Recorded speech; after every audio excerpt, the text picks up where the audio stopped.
Hello, my name is Tony. I'm 42 years old. This story started more than a decade ago, but we're continuing it because the main person involved came back with so much audacity that I feel the need to share this incident with all of you. I know that my sister-in-law loves to watch these, so if you're listening to this, I hope you're even more ashamed and embarrassed. Okay, let's start from the very beginning. Sasha, my sister-in-law, and I had been best friends before I had even met her brother. We became friends when we were in middle school. We've been inseparable since the day we met. I hadn't met my husband until I was in college. I had never had the opportunity to meet him because he was always out of his house whenever I was over. And when I've moved away for college, there was no way for me to meet him. I actually met him by chance. I had seen his face in all the family pictures at Sasha's house, so I knew who he was when I met him for the first time. We met at a bar. He obviously didn't know who I was because he was the one that approached me. I was shocked when he did, but I let it play out. I eventually told him at the end of the meeting that I was his sister's best friend. He was shocked but also said that he thought I was too pretty to let go like that, so he continued to pursue me. And eventually, after Sasha said it was okay, we started dating. We got married 2 years later and moved in next to Sasha and her husband, Brett. After a year of marriage, Sasha and Brett got pregnant and had my niece, Via. I loved Via to bits. She was the cutest kid with the loveliest smile and laugh. The only issue was that Via suffered from some birth defects that left her a little blind. So for the first 5 years of her life, she struggled to adapt to her surroundings. It was not because she was stupid or because she couldn't grasp these things properly. Rather, it was because her parents refused to accept the fact that their daughter was handicapped. They would purposefully put her in situations where she had no experience and that were potentially deadly because they wanted her to live a normal life. Now, don't get me wrong. I fully believe in making our societies more accessible for those that are handicapped so that they can live better and normal lives. But when I say that my sister-in-law, Sasha, wanted Via to live a normal life, I don't mean that she wanted to make things accessible for Via. One incident that comes to mind is how this one time we had all gone to a park. People usually came to the park to do a variety of things from picnics to playdates and even just exercise. Sasha, Via, and I had gone to the park that day to spend some time together. One other thing to mention is that there is this one specific part of the path in the park that was meant for only cycles. While Sasha was too absorbed in talking about something, I happened to look for Via and didn't notice that she wasn't anywhere near us. I panicked and asked Sasha if she had seen Via. Asha, have you seen Via? I'm really worried. Don't worry about it. How can you be so calm? Via could be in serious danger. Calm down, Tony. Via's perfectly fine. And never said that you don't know how to parent your child. All I'm saying is that I'm literally the only one who actually cares for your daughter. You need to be more responsible. Sure now. I know what's best for her, and I don't need you to interfere or tell me what I'm doing is wrong. Instanos is also, are you trying to fight me right now? She could be hurt right now. You need to take this seriously. I am her mother, not you. Back off and let me handle it my way. At that point, I was too panicked and angry to continue talking to Sasha. I started tracing back our steps to find Via. Sasha kept angrily calling me back and yelling that we weren't done talking. I ignored her. Free after the teens, I ended up finding Via. She was crying as she tried to grasp something to help her navigate around. She kept calling out to her mom and me. I felt so much relief when I saw her. I called out to her. Her face immediately lit up, and she giggled as she made her way over to me. Unfortunately, she was walking really close to the cycling track. I don't know how I missed it, but suddenly there was a large number of cyclists riding the track at very high speeds. My stopped and I quickly got up to catch her.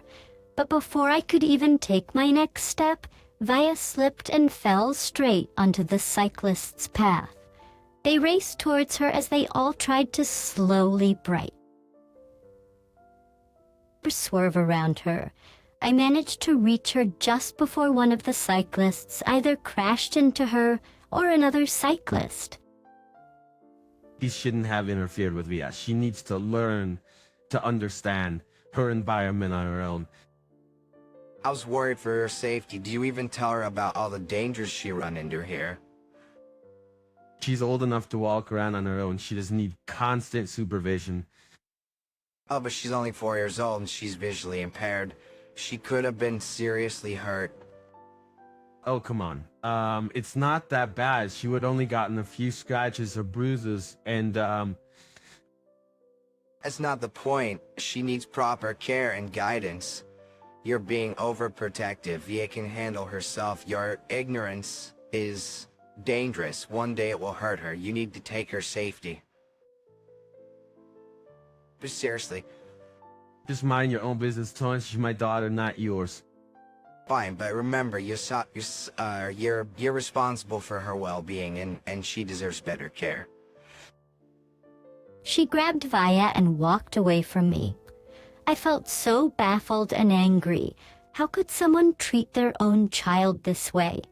I wanted to protect Via, and I wanted Sasha to actually step up and be a parent, but thankfully the universe heard my plea.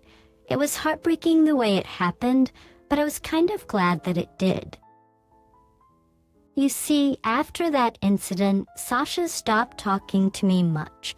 I rarely got to see Via. Every time I tried to, Sasha would make up some excuse and shut the door in my face. But after a year, one day, Sasha and Brett showed up at my house with Via. I was surprised to see them. I saw the bags they held in their hands and asked them if they were going on a trip. Hi guys, are you going on a trip? Yes, it's supposed to be a couple's trip. We were wondering if you and Noah could take care of Via while we're away. Of course we'll take care of... But how long will you be gone? Forever. We've had enough of Via. She doesn't fit our idea of what our child should look like. We can't handle it anymore. That's cruel and heartless. How can you do this? You can't just abandon your own child. We've made up our minds. Here, Tony papers, we've signed off our parental rights, and these are her adoption papers. Take her. She's way too much of a burden. And I won't let you treat her like this. She's not a burden. Oh, stop being so dramatic, just take her if you care so much. I hugged her really tightly.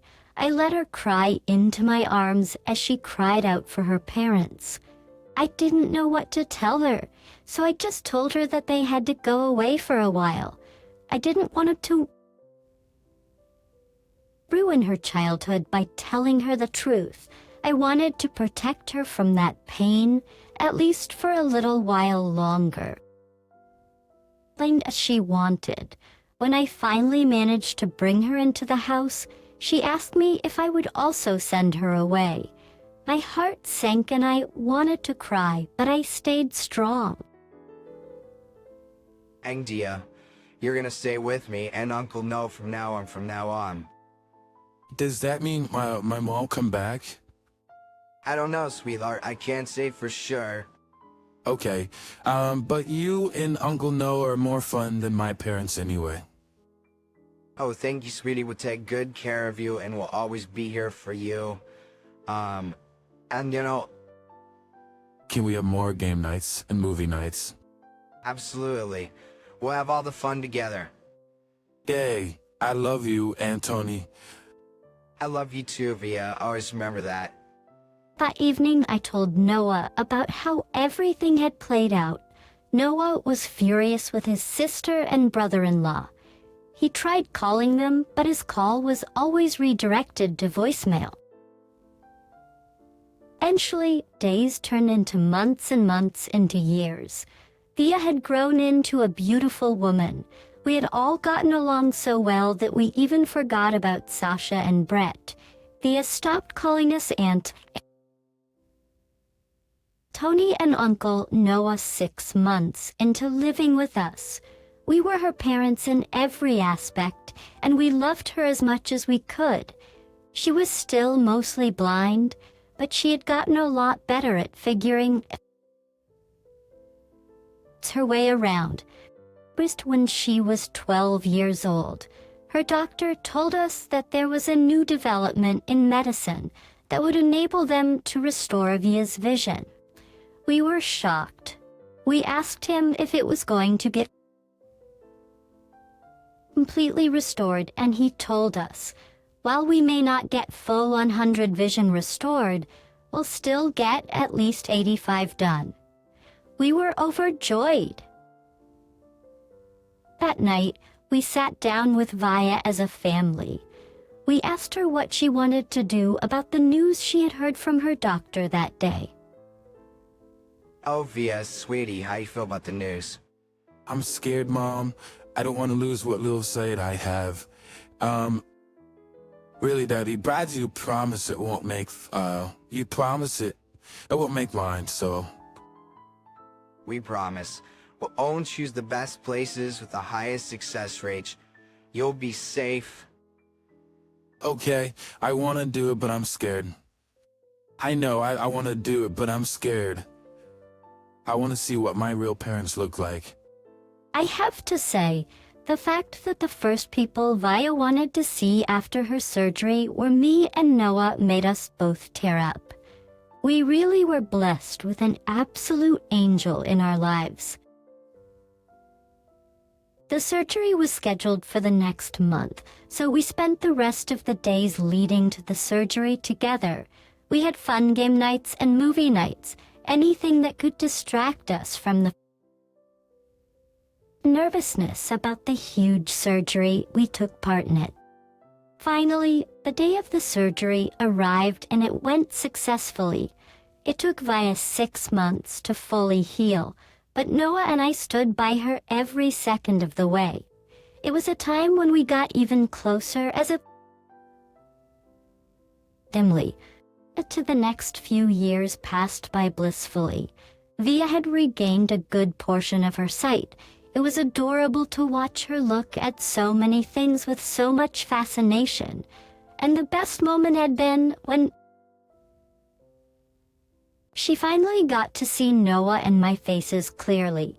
She began crying and telling us that she loved us. We couldn't help but hug her close and tell her the same back. Since then, she would take a good look at us every day and compliment us. She would say that it was her making up for years of only getting compliments and never giving any. Eat the same back. Since then, she would take a good look at us every day and compliment us. She would say that it was her making up for years of only getting compliments and never being able to give any.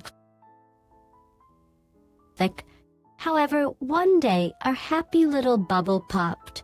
Noah and I had taken the day off.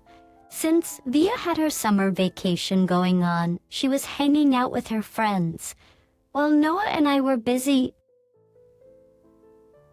preparing lunch. We heard a loud banging on the door. The banging was incessant, and my heart started pounding. Noah squared up and cautiously approached the door. He opened it just a little bit, and I saw his eyes widen. I saw his eyes widen. He quickly shut the door and turned to me with his face pale as a ghost. I asked him what was wrong, and he told me that Sasha was outside.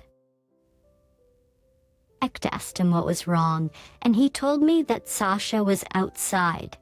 Before I could even fully process what was going on, my body had switched to autopilot.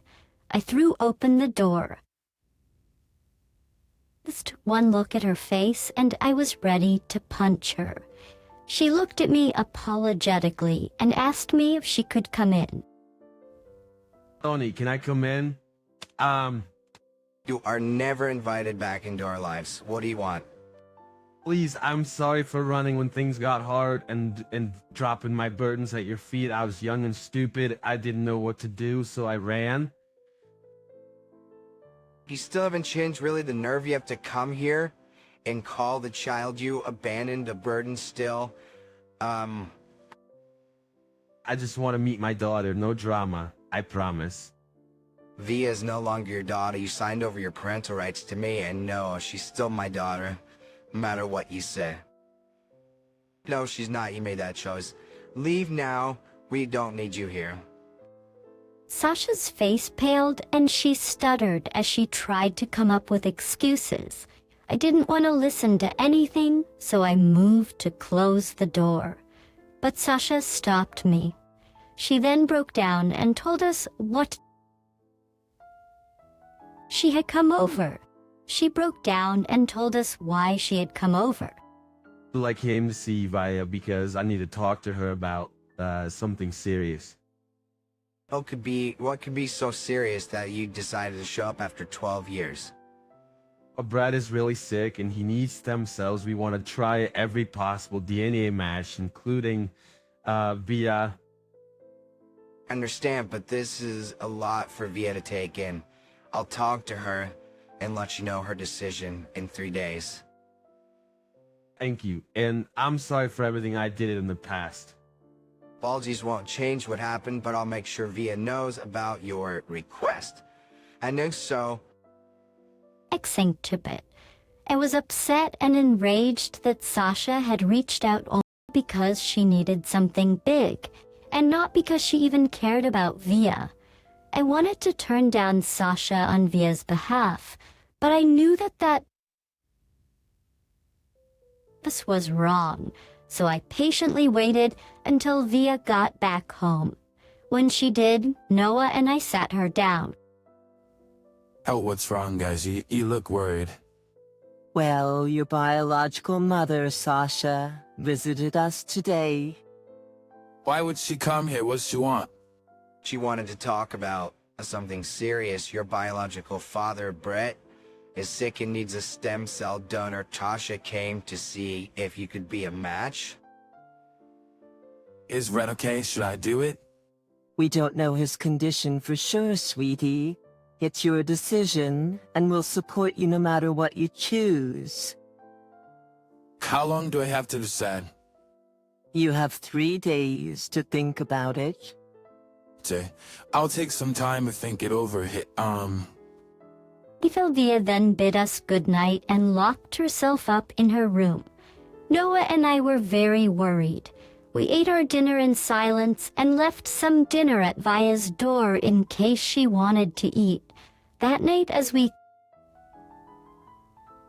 settled into bed, Noah and I talked about our fears involving the whole situation.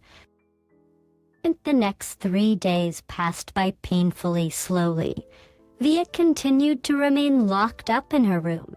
The only sign that she was alive was the food we left outside her room being eaten.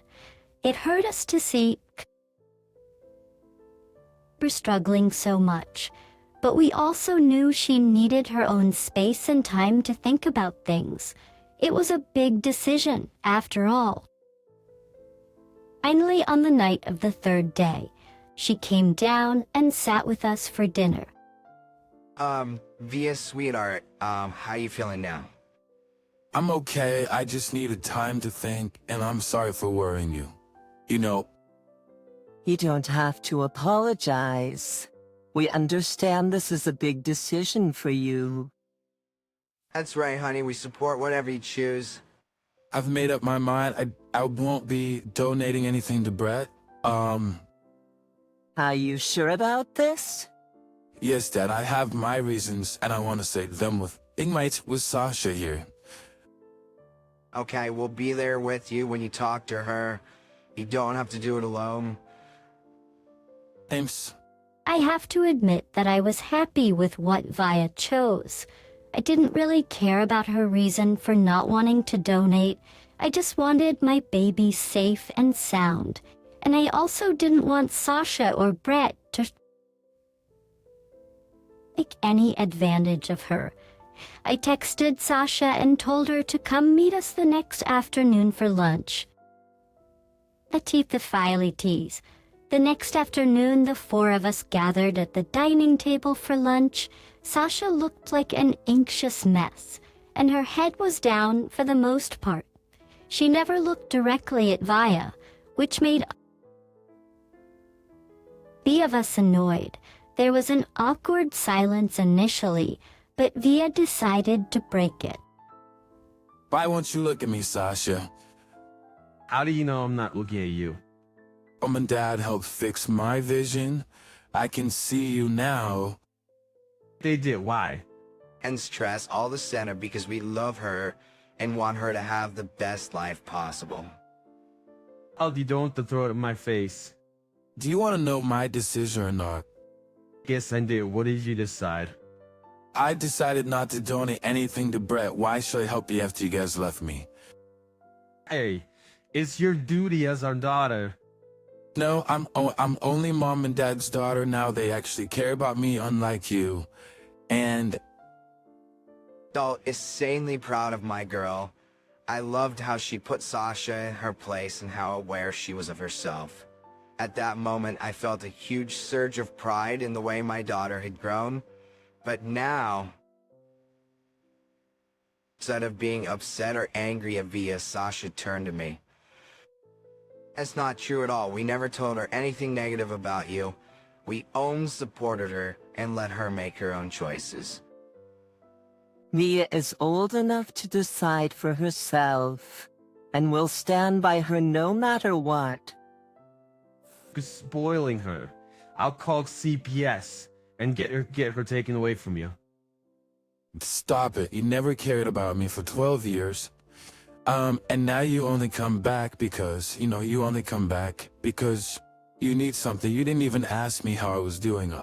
I'm grateful that I got my sight back because I got to see my biological mother for the first and last time. With that, Via got up from the table and walked into her room. Sasha looked gobsmacked. No, and I calmly asked her to leave our house. Sasha tried to fight, but we didn't entertain her. Noah squared up to her and scared her away. We gave Ice some time to cool down and collect herself. After Sasha left, we then cautiously knocked on her door. When she let us in, we had a quick talk with her. Before we could even ask her how she was doing, she smiled big at us and told us not to worry. We knew she didn't want to really talk about it at the moment, so Noah suggested movie night. It's been a year since everything that happened. Via's healed and grown a lot more. We haven't still brought up the incident with Via, but we know that she's okay, and that's all that matters.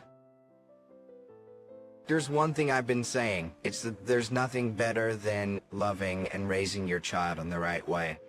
And no matter what the consequences, always stand up for yourself.